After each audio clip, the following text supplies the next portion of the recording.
పడతాను మాట్లాడడానికి సినిమాకి సంబంధించినంత వరకు. ఇక్కడ సినిమాని ఎలా ప్రమోట్ చేసుకోవాలో నాకు తెలియదు.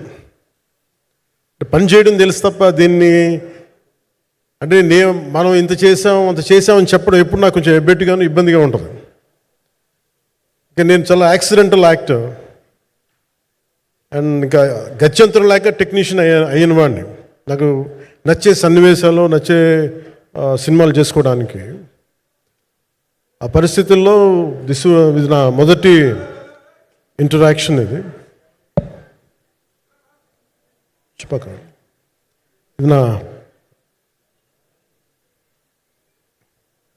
పర్లేదు కూర్చోండి.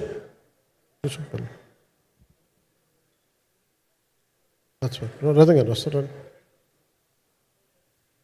అంటే ఇదంతా చేయడానికి మీడియా మాట్లాడడానికి ఇదేదో నాకు పొగరు అహంకారం ఏం కాదు. సినిమా గురించి నాకు చెప్పుకోవడం ఎబ్బెట్టుకోవడం, ఏం మాట్లాడాలో తెలియక చెప్తే ఎక్కువైపోద్దా చెప్తే తక్కువ అయిపోద్దా అని. కానీ ఈ పర్టికులర్ ప్రెస్ మీట్ ఎందుకు పెట్టానంటే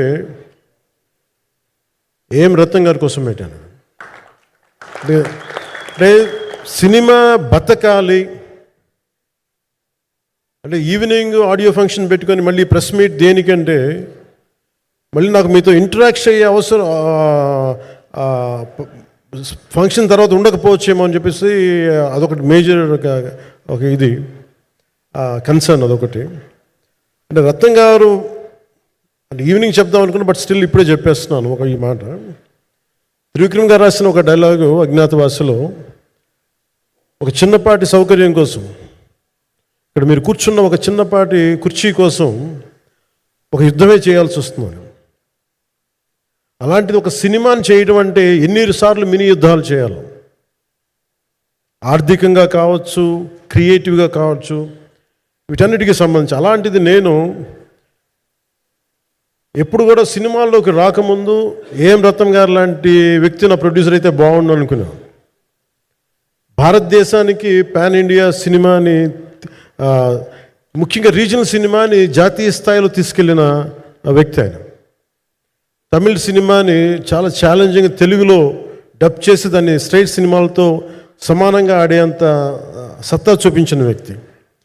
film industry creative ability creative potentiality పెంచిన వ్యక్తి.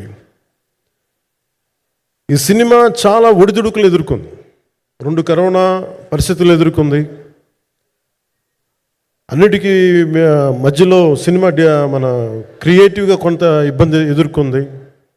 అల్టిమేట్ ఆబ్జెక్టివ్ సినిమా బాగా రావాలని, నేను ఎప్పుడు ఏం చేసినా సినిమా బాగా రావాలనుకుంటాను. ఈ సినిమా ప్రత్యేకించి ఆయన తపన చూసి నేను ముఖ్యంగా పొలిటికల్ ప్రాసెస్కి వెళ్ళిపోయిన తర్వాత పాలిటిక్స్కి వెళ్ళిపోయిన తర్వాత డైరెక్షన్ అని వీటికి దూరమై క్రియేటివ్ పార్టీకి దూరం అయిపోయిన తర్వాత పాలిటిక్స్ నా ప్రైమరీ ఫోకస్ అయిపోయిన తర్వాత మళ్ళీ దృష్టి పెట్టి సినిమా కావాలి మీరు చెయ్యాలని చెప్పి నా దగ్గరికి వచ్చి కోరుకున్నప్పుడు నేను ఎంత బెస్ట్ ఇవ్వగలను ఆ సినిమాకి అంత ఇచ్చాను. నేను అంటే నా బెస్ట్ ఇచ్చాను. అంటే నేను అంటే అన్నిటికంటే కూడా నేను ఇవ్వలేనిది టైం ఇవ్వలేను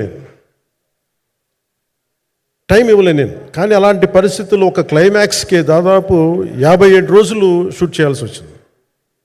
మండు టెండ బాగా ఇట్స్ కైండ్ ఆఫ్ ఒక మిడ్ మే అంటే చాలా పిచ్చి ఎండ అన్నమాట. అలాంటి ఎండల్లో నాకు చాలా కాలం తర్వాత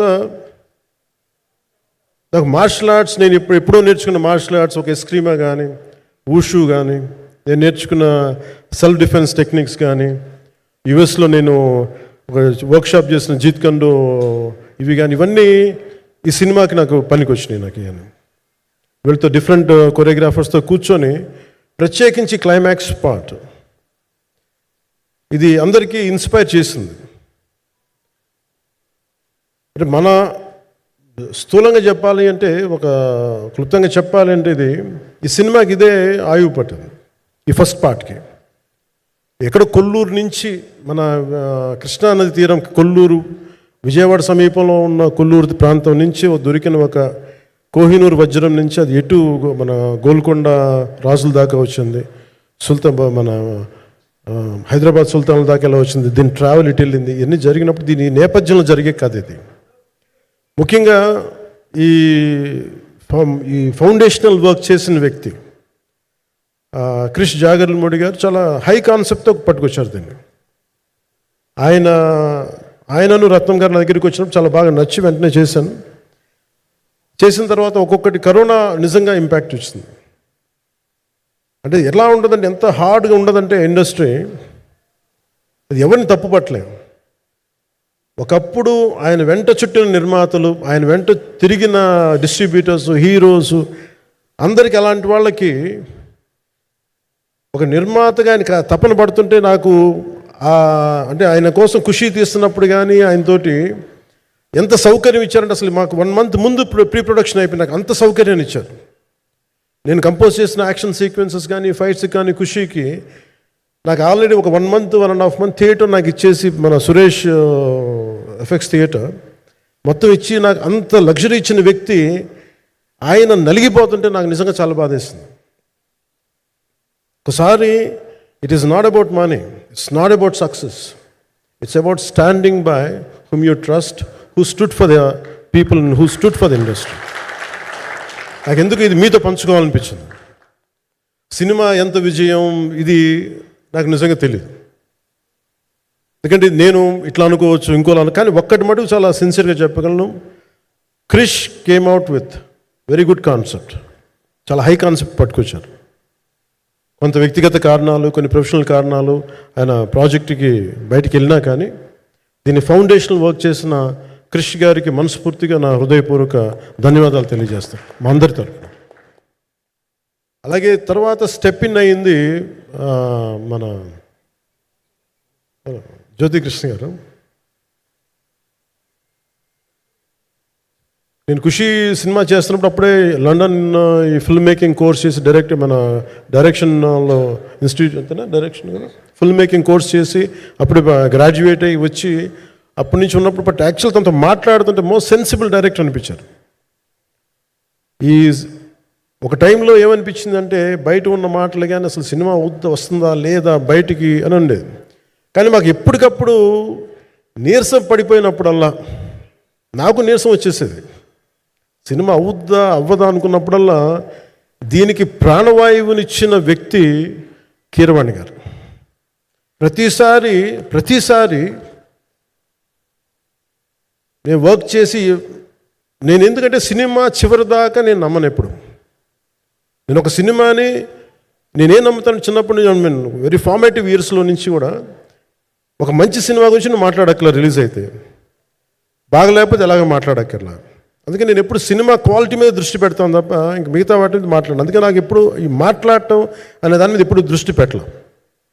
కానీ ఫస్ట్ టైం ఈ సినిమాకి చాలా అవసరం అనిపించింది. ఎందుకంటే ఒక నిర్మాతలు కనుమరుగవుతున్న ఈ సమయంలో ఒక బలమైన సినిమా తీసి ఒడిదుడుకుల్ని తట్టుకోగలిగి ఒక నిర్మాత కనుమరుగవ్వకూడదు. ఆయన పక్కన ఏది ఉండాలని అండగా ఉండాలని చెప్పేసి నేను అన్నీ వదిలి, ఇంత బిజీ షెడ్యూల్స్ అన్నీ వదిలేసి, ఒకవైపు నన్ను నా ప్రత్యర్థులు తిడుతున్నా కానీ, సినిమాలకు వెళ్ళిపోయిన తిడుతున్నా కానీ, ఇదేంటంటే నాకు అన్నం పెట్టింది ఇది నాకు నా సినిమా పరిశ్రమ. అంటే ఇక్కడున్న మిత్రులందరూ కూడా చాలామందికి నేను ఇండివిజువల్ ఇంటర్వ్యూస్ ఇచ్చాను. నేను చాలాసార్లు నాగేంద్ర కానీ మీరు కానీ చాలామందికి, వీళ్ళందరూ చాలామందికి నేను వ్యక్తిగతంగా తెలుసు. కాకపోతే నాకు సినిమా అంటే నేను సినిమా గురించి ఎక్కువ చెప్పలేక ఎక్కువ మాట్లాడలేను. కానీ బట్ నాకు నిజంగా సినిమా మీద అపారమైన గౌరవం, సినిమా మీద అపారమైన ఆసక్తి నాకు